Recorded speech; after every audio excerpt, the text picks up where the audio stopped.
한 주간의 뉴스 중에서 이목이 집중된 지역 이슈들을 심도 있게 살펴보는 시간입니다.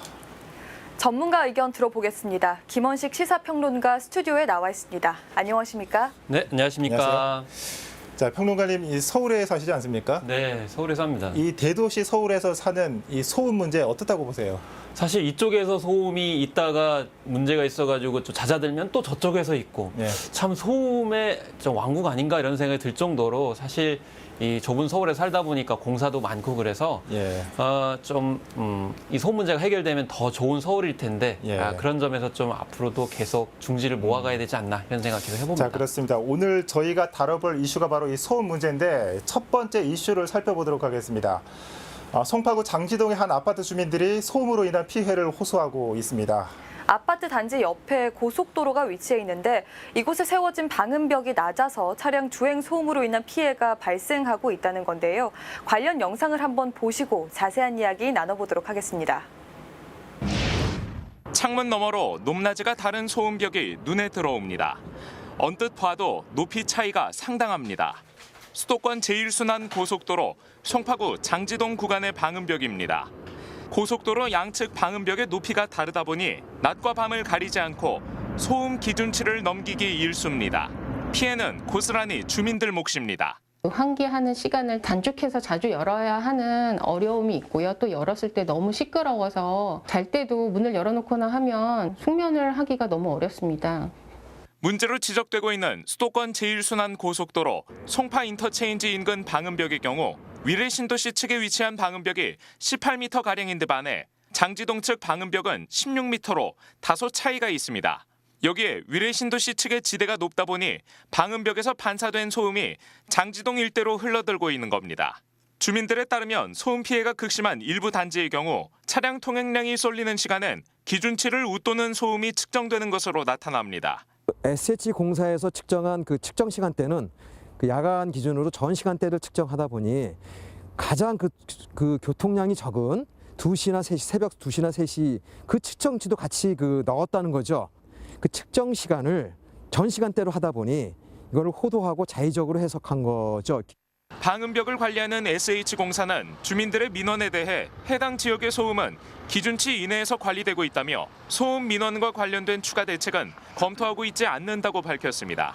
딜라이브 서울 경기 케이블 TV 박영찬입니다. 네, 자, 화면 함께 보셨는데 저도 아파트에 살고 있지만 네. 배달 오토바이 한 대만 지나가도 저는 시끄럽거든요. 그렇습니다. 그런데 하루에 수백 대 수천 대의 차량이 쌩쌩 달리는 저 아파트 주민들의 소음 피해 감히 상상도 못할 것 같은데, 자, 화면 보니까 이 소음 차단하는 방음벽이 있는데도 불구하고 저렇게 소음 피해를 호소하는 이유가 어디 있을까요? 일단은 사실 저 지역은 예전에 이 방음벽이 9m였는데 네. 민원이 들어가서 높였어요. 높여서 한 이제 훨씬 더 5, 6m 높였는데 문제는 앞에 이제 다른 아파트 단지가 생기게 되면서 위례신도시죠. 위례신도시 같은 경우가 더 높은 그런 이제 방음 이제 벽을 만들었는데 거기서 소리가 울리기 때문에 이걸 이제 전문적으로 하울링 현상이라고 하는데 네. 그 하울링 현상 때문에 기존에 있던 아파트 단지의 주민들이 더 소음에 시달리는 그런 상황입니다. 지금 이렇게 말씀해주시고 있는 문제가 되고 있는 이 방음벽을 관리하는 곳이 SH공사인데요. 관리 주체인 SH공사는 주민들의 소음 피해 민원에 대해서 현재 어떤 답을 내놓고 있습니까? 일단 이제 아파트를 이제 만들고 개발한 곳이기 때문에 책임을 네. 져야 되는 것인데요. 일단 기본적으로 문제가 없다는 입장을 가지고 있죠. 구체적으로는 이게 소음 기준이 58데시벨을 준수를 해야 됩니다. 그런데 SH공사 측에서는 57.2데시벨을 기록하고 있기 때문에 잘 네. 관리되고 있다 이런 입장이어서 주민들과는 좀 상반된 입장이라고 볼 수 있겠습니다. 그럼 SH공사는 지금 이 소음이 기준치 내에서 관리되고 있다 이런 건데 말씀해주신 이 기준, 그러니까 소음 측정 기준을 놓고 방음벽 관리 주체인 SH공사와 지역 주민들의 입장이 다른 것 같습니다. 이에 대해서 주민들은 어떤 이야기를 하고 있습니까? 네, 일단 이 소음 관련 이제 기준을 보게 되면은 주 야간 때에 2회 이상 4시간 정도를 측정을 해가지고 평균을 내서 이 기준을 가지고 지금 SH에서는 문제가 없다. 그래서 네. 50.2데시벨이 나왔다. 이렇게 얘기를 하는 건데 주민들 입장에서 봤을 때는 새벽 2, 3시에 교통량이 굉장히 적은데 이때 측정을 해가지고 그것을 평균으로 산입을 시킨다는 것은 적절하지 않다라는 거죠. 그리고 사실 중요한 건 생활 시간대에 얼마나 소음이 걸리냐의 문제인데 생활 시간대에는 측정을 하지 않았어요. 그리고 주민들이 얘기하는 거는 아이들이라든지 노인들이 실제로 많이 민감해하는 예민한 시간대에 측정을 해야 된다. 이렇게 이제 주장을 하기 때문에 서로 다른 입장이라고 볼 수가 있겠습니다. 예, 참 이 말씀 들어보니까 지금 생활 시간대라는 표현을 했는데 말씀하신 것처럼 SH는 가장 조용한 새벽 시간대와 이렇게 산출한 거 아니겠습니까? 그렇습니다. 통행량도 적고 또 이제 생활 시간이 아니기 때문에 그런 측면에서 좀 적합하지 않다라고 볼 수가 있는 거죠. 예. 자, 이에 대해서 이 전문가들은 어떤 의견을 보이고 있습니까? 일단 사실 전문가들의 대체적인 의견도 굉장히 그 예민하게 들릴 수 있는 시간대를 측정해야 된다. 그리고 최고 소음이 심한 그런 시간대를 예. 평균치에 넣어야 된다. 이렇게 얘기를 하고 있는 거거든요. 그래서 중요한 거는 이 소음 관련 기준이 아니고 그 지역의 주민들이 얼마나 민감하게 느끼느냐. 이런 측면에서 좀 기준에 개선이 좀 필요하지 않나 이렇게 생각을 해봅니다. 예. 자, 주민들도 말을 하고 있고 저도 좀 의문스러운 게 같은 도로를 두고 이렇게 방음벽의 높이가 다른 게 저는 좀 의문이거든요. 뭐 화면에도 나왔지만은 맞은편 위례신도시 쪽은 높게 형성돼 있고 반대로 장지동 쪽은 높이도 낮고 들쭉날쭉하거든요. 주민들은 이에 대해서 뭐 행정 편의적 조치가 아니냐라는 지적을 하고 있는데 이 평론가님은 어떻게 보고 계십니까? 사실 이 아파트 단지가 한쪽에서는 2010년대 들어가지고 이미 개발이 된 거고 예. 위례신도시 같은 경우에는 또 2013년 이후에 사실 입주가 시작이 됐거든요. 네. 이런 이제 편차가 있다 보니까 사실 소음에 대한 인식도 많이 달랐던 거죠. 그 전에 사실 송파 같은 경우에는 이것이 한 9m 정도밖에 안 됐었어요. 그래서 네. 그거를 굉장히 오랜 동안 민원을 제기를 해가지고 올린 게 이제 이 정도이거든요. 근데 위례신도시 같은 경우 인식이 높아지다 보니까 네. 좀 더 높이 했죠.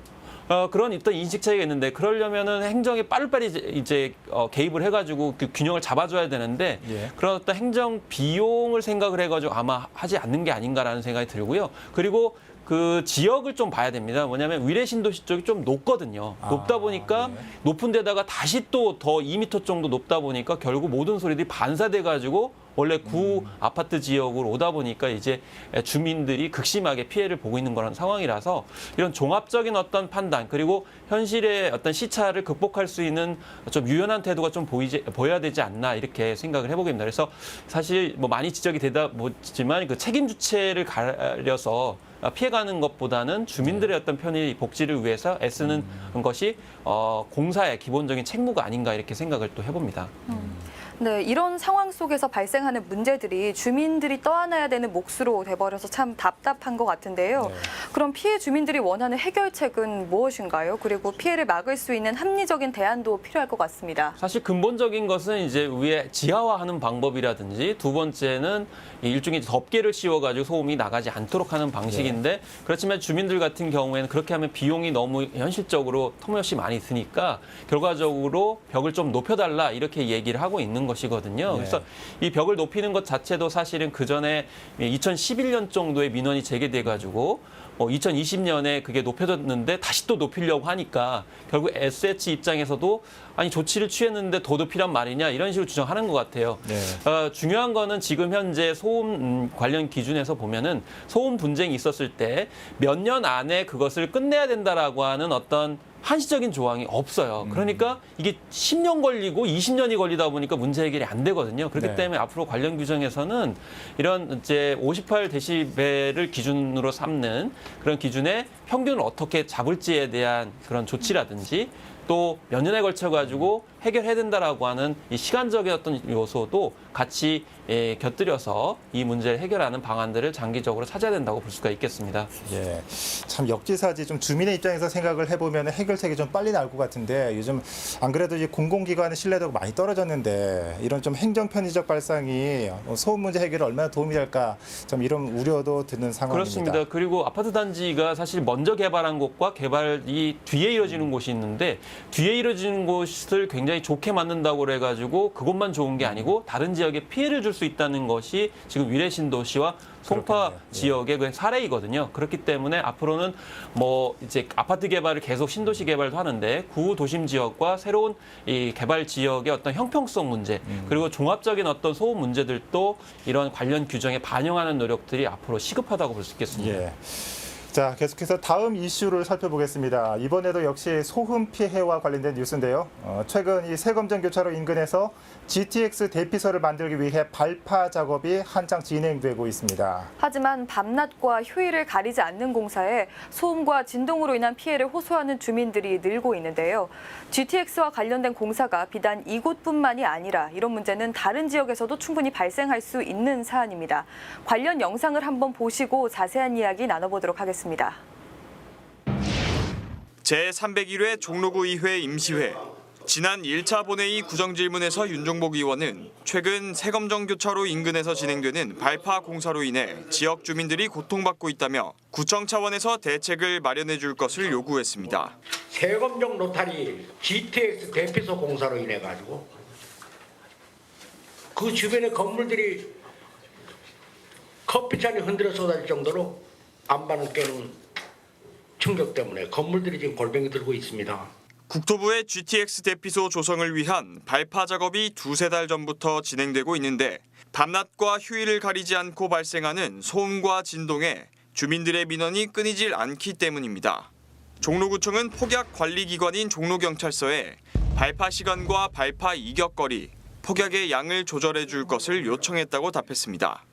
매 발파시마다 공인된 기관에서 소음과 진동을 측정하고 보관할 것을 요구했고 방음문과 방음 커튼도 추가 설치도록 조치한 바 있습니다. 하지만 이후에 어떻든 세검정 일대 주민들의 불편함에 대하여 매우 송구스럽게 생각합니다. 이번 임시회는 현 청사에서 열린 마지막 임시회로 종로구 의회는 오는 29일부터 임시청사인 구사빌딩에서 업무를 진행합니다. 딜라이브 서울경기 케이블TV 이주협입니다.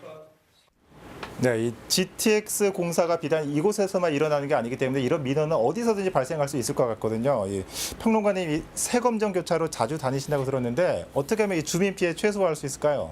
네, 사실 이 세검정은 제가 이제 집에 갈 때 자주 지나가는 곳이고요. 이 네. 공사 현장도 계속 보고 있습니다. 일단 이제 굉장히 공사 규모가 크다는 걸 알 수가 있겠고, 또 분진도 있고, 또 때로는 이제 어떤 진동도 느껴지는 어떤 그런 상황인데요.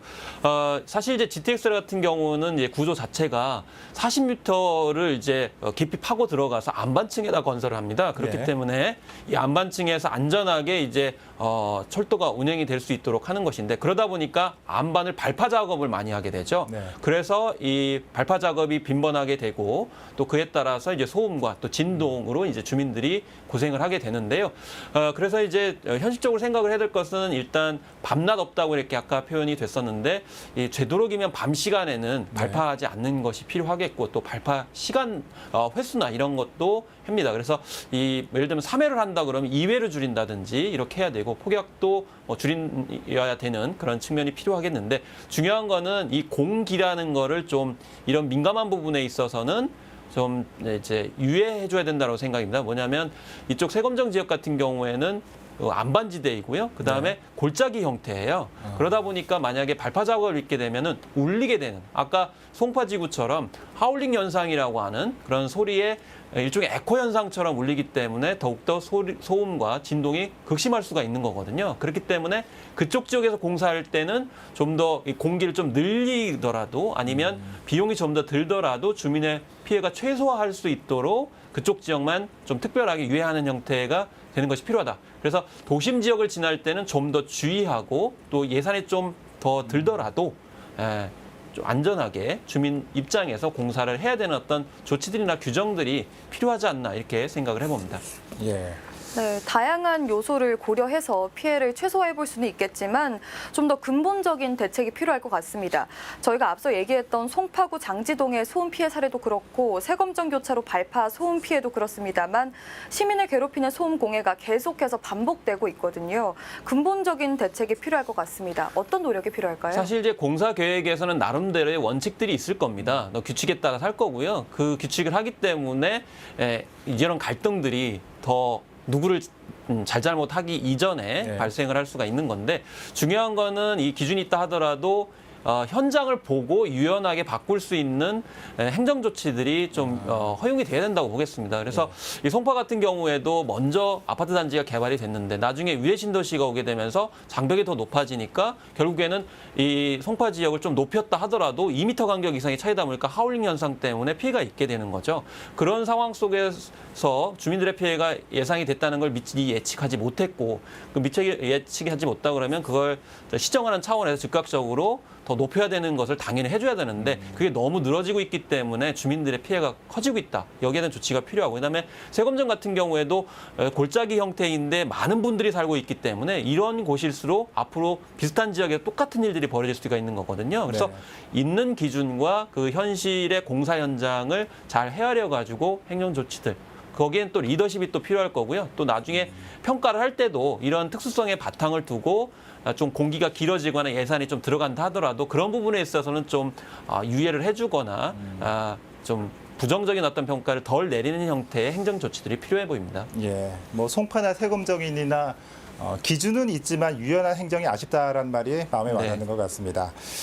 자, 기관장이나 이 단체장들은 시민의 입장에서 또 주민의 눈높이에서라는 말을 많이 하는데 일선 행정에서는 얼마나 눈높이를 맞추고 있는지 다시 한번 생각해 보게 하는 시간이었습니다.